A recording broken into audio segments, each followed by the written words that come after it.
Mais, je ne sais pas, Diko. Diko, c'est fini, Diko, c'est fini. Il y a autant de IBK qui étaient forts. Mais allez là, tu n'es plus fort, Diko. Barabana. Barabana, Diko. Il faut t'asseoir de côté.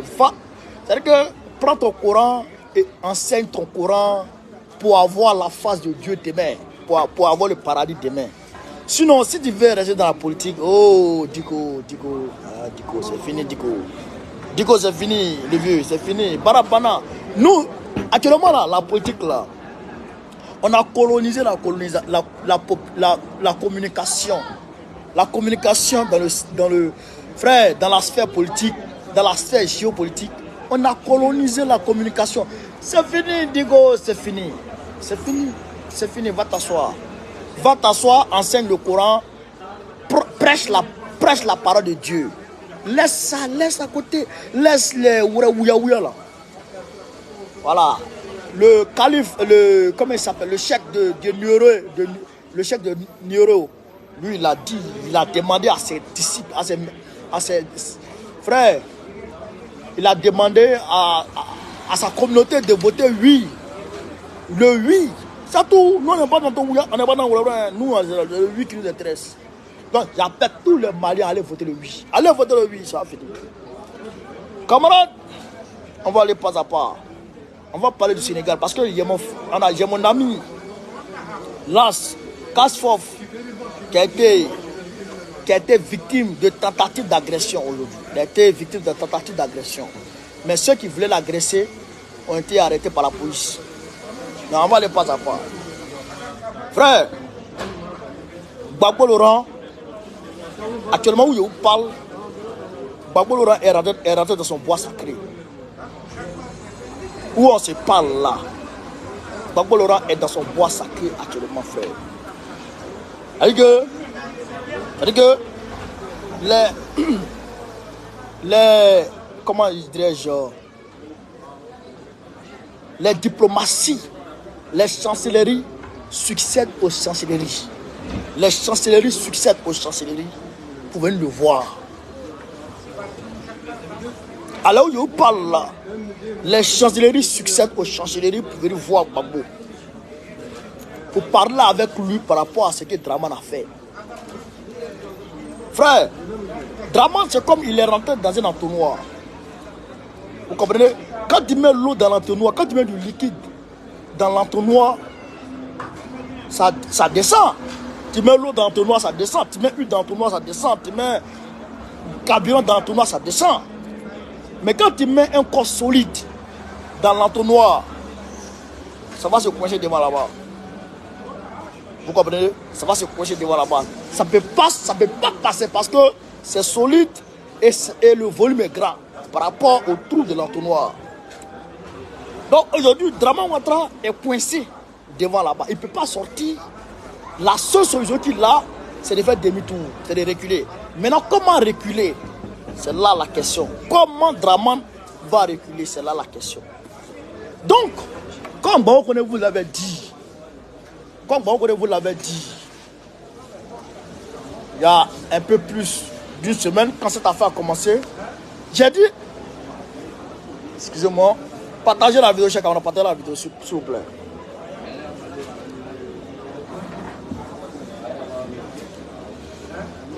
J'ai dit, Draman Ouattara, le nom de Gbagbo Laurent là, c'est pas un problème.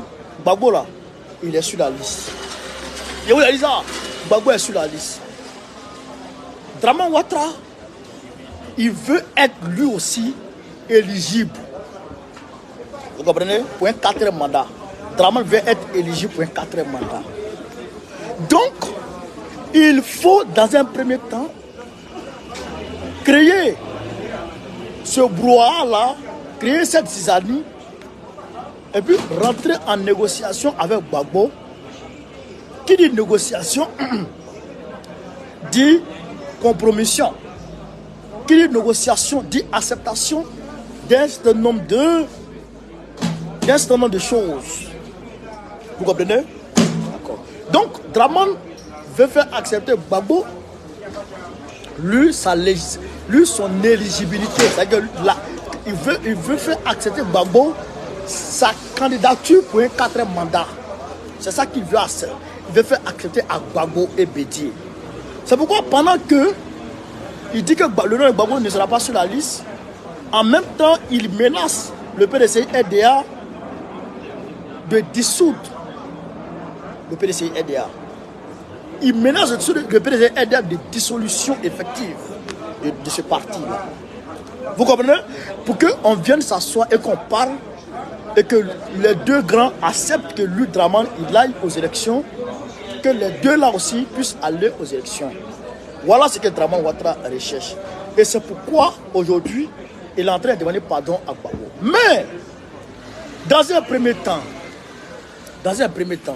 il faut que, parce que hier, quand on était au séminaire de formation, Domelo a abordé un sujet.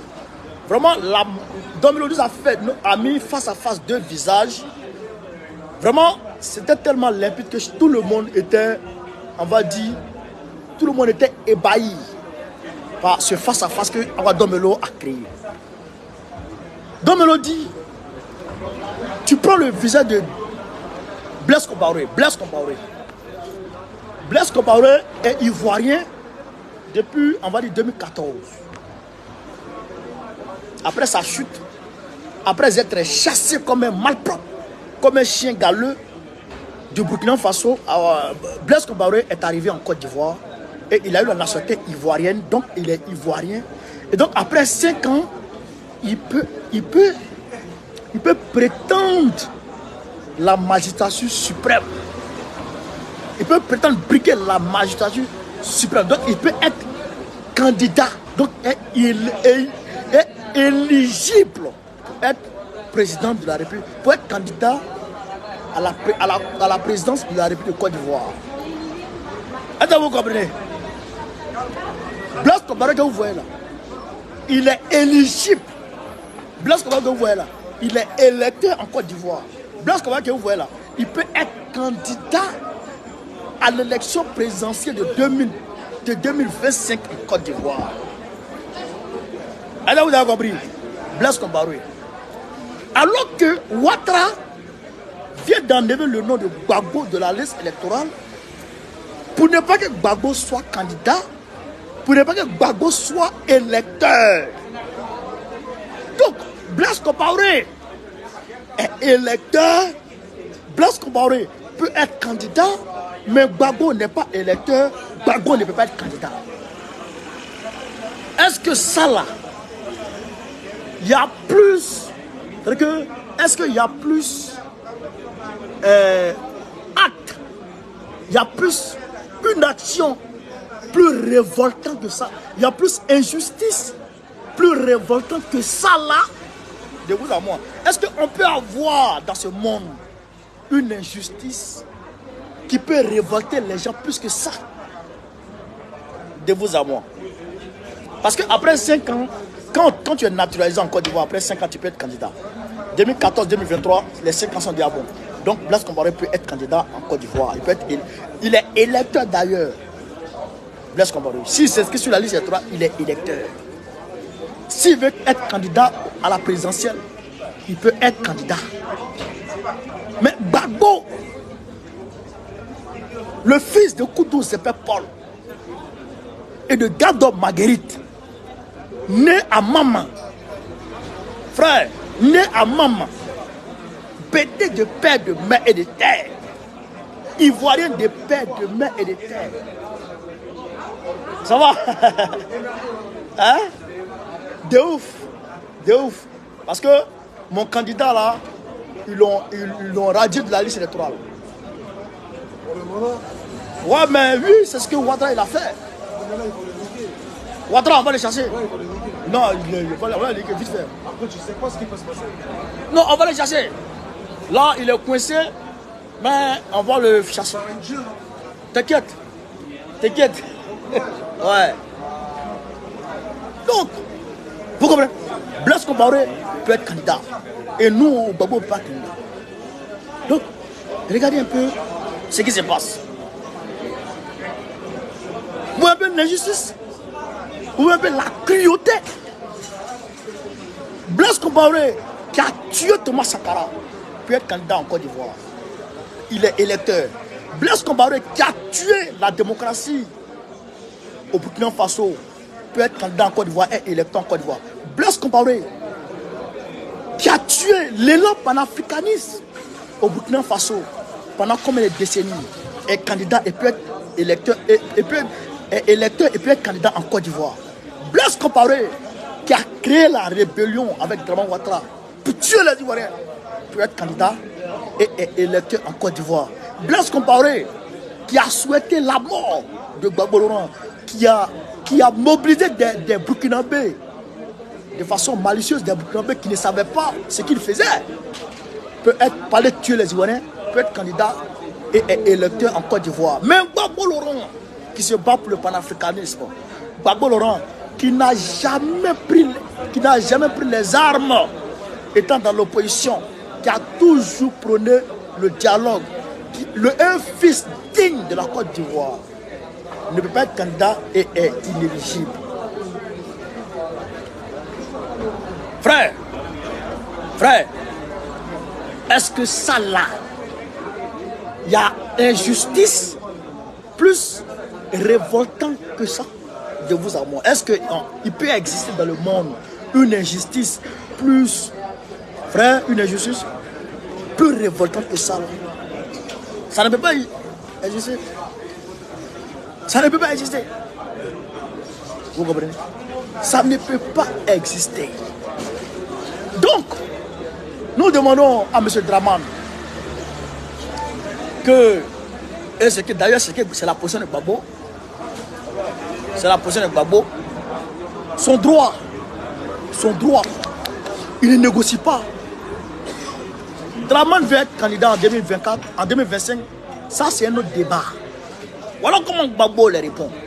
Les diplomaties qui vont le voir là, les chancelleries qui vont le voir là. Voilà comment il leur répond. Et le problème de son nom, le problème de voleur, le problème de électeur, lui là, Gbagbo là, ça c'est un autre débat. Ça se négocie pas. C'est son droit. Ça c'est son droit. Ça se négocie pas. Ça ne se négocie pas. Ça on ne négocie pas ça. On ne marchande pas ça. On ne négocie pas ça. On ne parle même pas. On ne met même pas ça dans un panier politique. On ne parle pas de ça dans la politique. Luc Gbagbo, il est électeur, il a le droit d'être sur la liste électorale. Donc on le met sur la liste électorale d'abord. Et maintenant, si Dramane Ouattara va être candidat, là on pose un nouveau débat. Mais on ne peut pas associer la candidature, l'éligibilité de Gbagbo, l'honneur de Gbagbo, avec une candidature de Dramane. Donc il faut dissocier les deux choses, ça ne va pas ensemble. Voilà comment Gbagbo les répond d'abord. Voilà comment Gbagbo les répond. Donc aujourd'hui, les chancelleries font les retours à Dramane. Vous avez vu Denis Sassou Nguesso était en Côte d'Ivoire là. D'accord. Donc il y a eu des négociations, etc. Gbagbo leur a dit non. Moi, je ne négocie pas avec ça. Je ne négocie pas avec ça. Donc, si moi d'abord, on dit j'ai cassé la BCAO. Alors que je n'ai pas cassé les BCAO. J'ai pris l'argent des Ivoiriens conformément au pouvoir que me confère la constitution ivoirienne. J'ai réquisitionné la BCAO pour payer les salaires des fonctionnaires. 3 mois. Janvier, février, mars. 3 mois. Et quand Gbagbo payait les salaires, Dramane il recevait son salaire d'ancien premier ministre, conformément à la loi 2005. Pourtant, ancien président de la République, ancien président d'institution et ancien premier ministre. Dramane il recevait son salaire. Bédier recevait son salaire. Tous ceux qui étaient au Golf Hotel, qui avaient droit à un salaire, recevaient leur salaire. Sur les 3 mois, Gbagbo a pris l'argent, il a réquisitionné la BCAO pour payer les Ivoiriens. Vous comprenez? Donc, il n'est pas un voleur. Donc, il veut que cette vérité soit dite. Il veut que cette vérité soit reconnue. dans un premier temps, avant de poser un autre débat. Mais on ne peut pas associer les deux débats ensemble. Donc aujourd'hui, Draman, quand les gens font le retour à Draman, eh bien, le gars, il est coincé. Parce qu'il sait que Gbagbo est trop puissant. Il sait ça. Il sait que Bédié est trop puissant. Et Bédié a été clair pour dire que l'inscription de Gbagbo sur la liste électorale est un impératif pour la paix en Côte d'Ivoire. Donc, si Draman continue sa folie pour dire qu'il veut passer par il peut passer dans l'impasse, alors que tu ne peux pas passer dans l'impasse, donc on va le prendre très rapidement, puis on va le jeter dehors. On va le prendre très rapidement, on va le jeter dehors. C'est ça qui va se passer. Donc pour l'heure, qu'est-ce qu'on fait? On va aller mollo. On va aller mollo. On va faire gagner d'abord nos candidats. Le PDC d'ailleurs même a constaté des irrégularités aussi sur la liste électorale. Le PDCI est allé faire les réclamations. Donc on va tout faire pour assainir la liste électorale. Et quand la liste électorale sera assainie, convenablement assainie, à ce moment-là, on va les gagner. Quand on va finir de les gagner aux élections,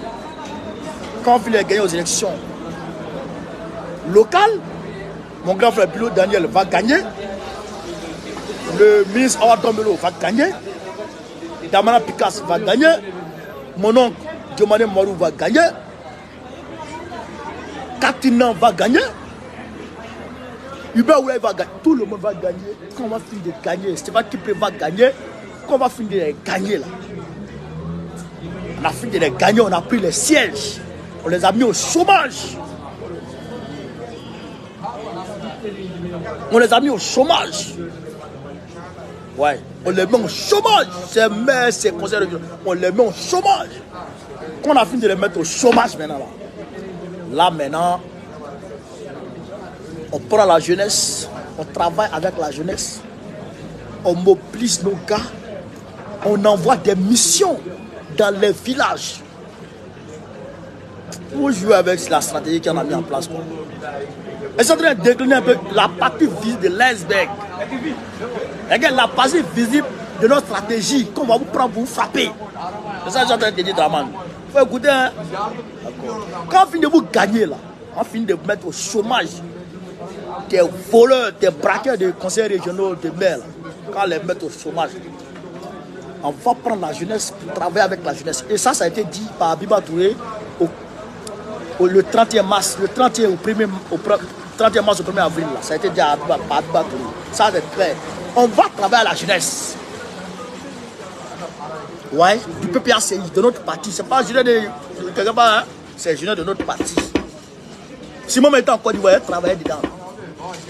C'est pas un moment. Si était en Côte d'Ivoire, il travaillait dans le conseil régional, il travaillait dans Mériche. Faut être. Mais comme je suis ici, chacun a son poste. Mais depuis ma position, il fait barra. Voilà. Donc, quand on finit ça là, on va envoyer les missions dans les villages, dans les hameaux, partout à travers la Côte d'Ivoire. Les missions, on va les expliquer. Actuellement, les missions sont déjà là. Les missions sont déjà là-bas. Et Hubert Oulay lui-même, le président exécutif Hubert Oulay lui-même, il était dans le bas Sandra, San Pedro Tabou. Il a pris les routes gâtées là. Il a pris moto pour aller dans des villages pour aller expliquer aux gens. Hubert a fait ça. Il est parti dans les villages pour aller expliquer aux gens et leur dire de s'apprêter. Quand on va finir de mettre au chômage les jeunes de Ouattara, on va revenir encore pour les mobiliser. Tous les villages de Côte d'Ivoire, tous les hameaux de Côte d'Ivoire, tous les campements de Côte d'Ivoire seront en ébullition. Est-ce que vous comprenez ça? Ce n'est pas Abidjan seulement qui sera en ébullition. Non. Tous les villages, tous les hameaux, tous les campements de Côte d'Ivoire seront en ébullition. Même les campements de 2 cases vont faire leur manifestation contre Draman. Allahu Akbar. Je le regarde, il rit. Et les gens sont là. Ah, Gbagbo n'est pas sur la liste. Hein? Gbagbo n'est pas sur... Moi, je suis trop content. C'est une erreur fatale de Draman. C'est ça qu'on appelle erreur politique. C'est ça qu'on appelle erreur politique. Et l'erreur politique profite toujours à l'adversaire. C'est parce que Gbagbo dit qu'il ne veut pas faire coup politique. Sinon, quand il y a boxe comme ça, là, quand vous êtes en train de faire boxe comme ça, puis l'adversaire fait comme ça. Il a laissé ouverture. Mais Tirant beau. Draman a déjà. Il a ouvert. Il a ouvert. Si on rentre à la go, il dort. Mais pourquoi il ne fait pas coup politique? Il va essayer d'abord avec les dénonciations. Les dénonciations. Les dénonciations. Et la voie pacifique. Molo, molo. Molo, molo. Les meetings. Vous voyez les meetings là? C'est les meetings qu'on va faire actuellement. On va commencer les marches.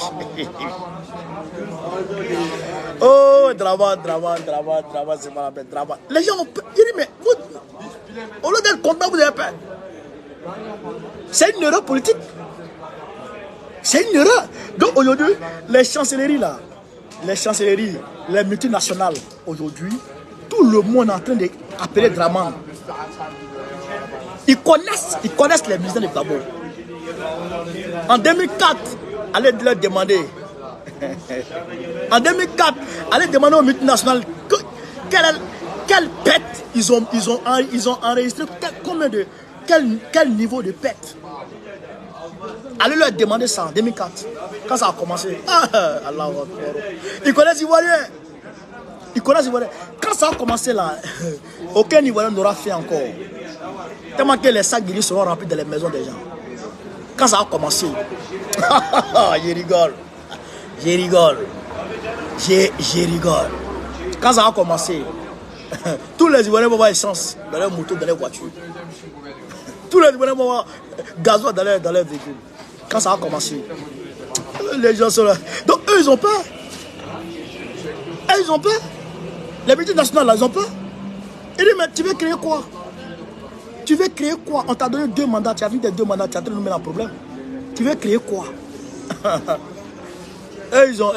Ils l'appellent.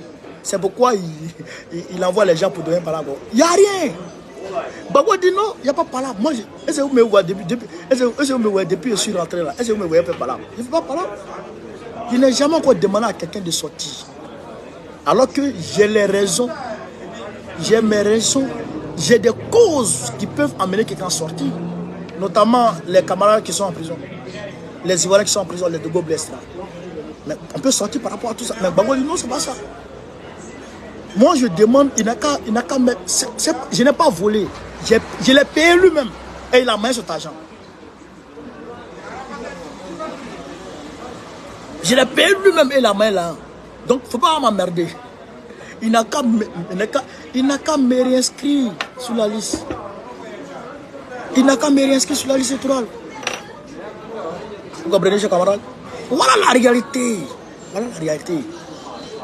Donc, Draman lui-même, il est dans pain. Il est dans pain. Il est dans pain. Allez, la pain. Il est rentré dans un tonnoir. C'est coincé devant la voiture. Il ne peut pas continuer. Il est obligé de revenir derrière. Mais comment revenir derrière sans perdre la face devant ses militants? Mais ces militants sont découragés de lui. Beaucoup de ces militants sont découragés. Wallah, ils sont découragés. Ils disent, mais non, mais quand même. Même si on dit,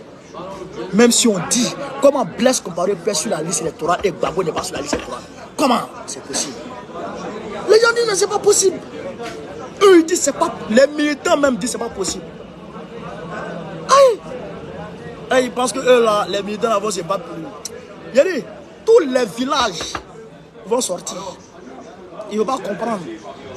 Il ne va pas comprendre. Il pense qu'on va les faire corps à corps avec ces rebelles, avec ces gens-là. Mais d'ailleurs, même, regardez quelque chose.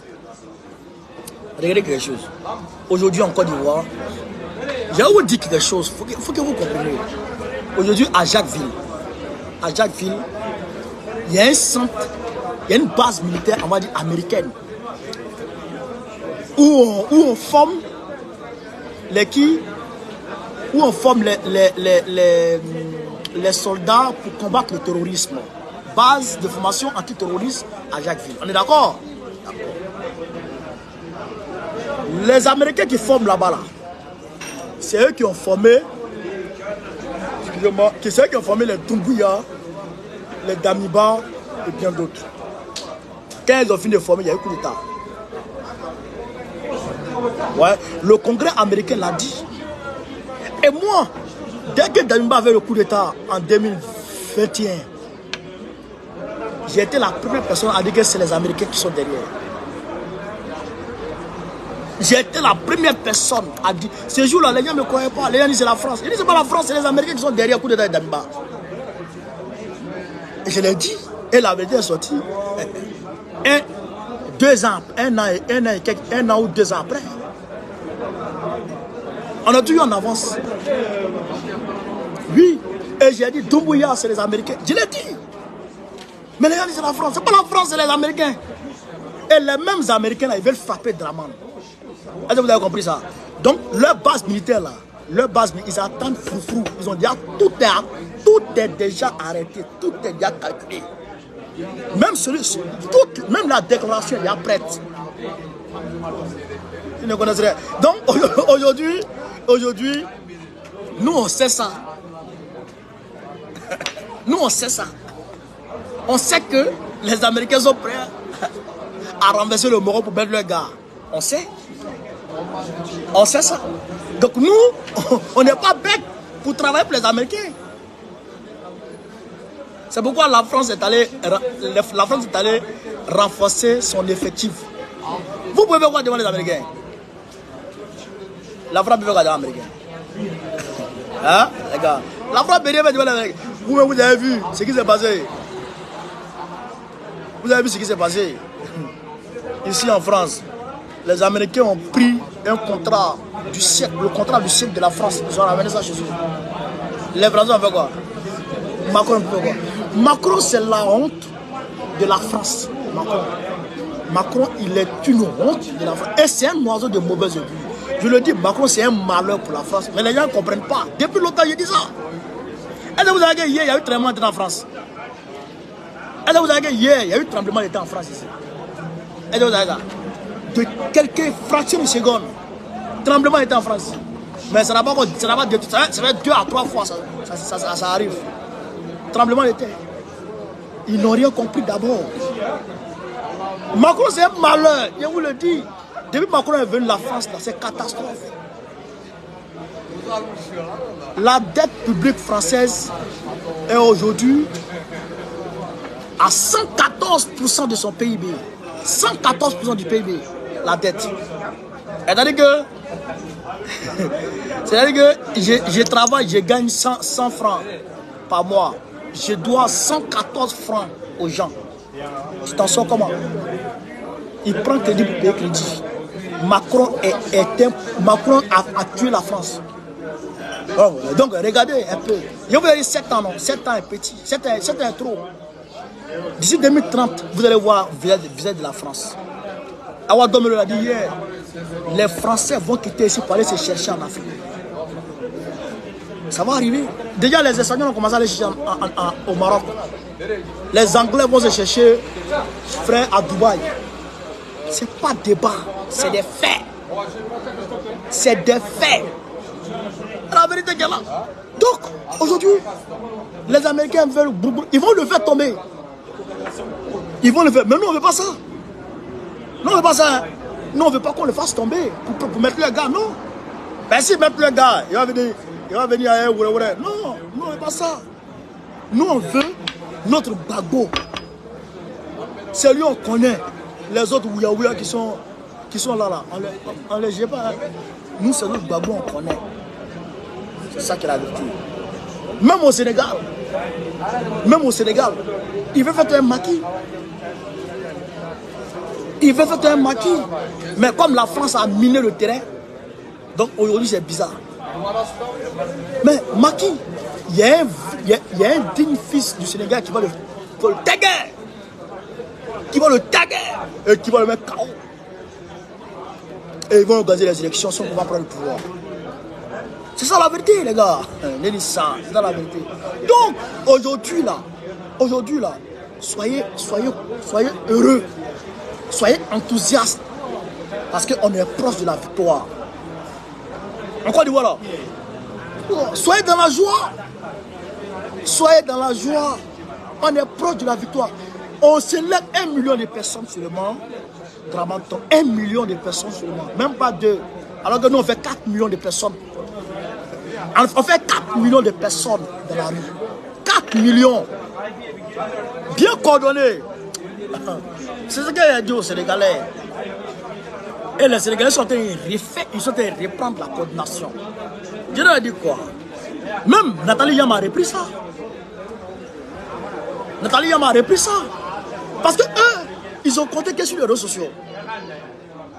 Ils disent tout le monde va là-bas. Sur les réseaux sociaux et brrr, tout le monde va là-bas. C'est bien. Mais si on coupe Internet, vous voyez comment? Vous voyez comment? Nous là, chacun, on a un numéro dans le fichier PPACI là. Hein? Moi, bon, on connaît le secrétaire de section. Et sur le secrétaire de section, il y a tous ceux qui sont secrétaires de section là. Leur numéro là, c'est dans le fichier comme ça. On a des centaines de milliers de secrétaires de section en Côte d'Ivoire et partout à travers le monde. Est-ce que vous comprenez ça? Des centaines de milliers de sections, de fédérations, de comités de base qui sont partout à travers le monde entier. Donc, le jour où on veut sortir, on appelle les fédéraux de chaque région. Et les fédéraux de chaque région appellent les secrétaires de section de chaque région. Les secrétaires de section de chaque région appellent les secrétaires de comité de base de chaque région.